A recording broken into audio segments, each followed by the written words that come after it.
Security সেইটোৰ বিষয়ে মানে আজি আলোচনা কৰা হ'ব।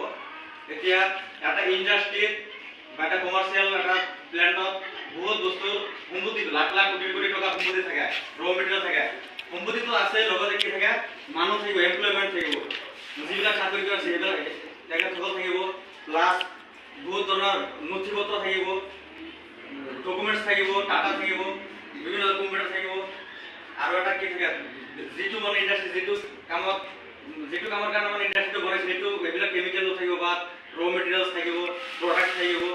এতিয়া যদি কোনোবা বাহিৰৰ মানুহ আহি যায় হঠাৎকে আহি চুৰি কৰে বা ডকাইত আহি যায় তেতিয়াহ'লে ইয়াৰ ক্ষয়ক্ষতি হ'ব নাই। তো সেইকাৰণে আমাৰ কি দৰকাৰ, সিকিউৰিটি দৰকাৰ। যিকোনো বস্তু এটা বনালেই নহ'ব, ইয়াৰ কি লাগিব, সেফটিও লাগিব। আমি যে থাকোঁ ঘৰটো কিহৰ কাৰণে লাগে, যাতে আমাক ৰাতি বাঘ এতিয়া বাঘ ওলাইছে, বাঘ যাতে আহি আক্ৰমণ কৰিব নোৱাৰে, বৰষুণ কৰিব নোৱাৰে, সেইটো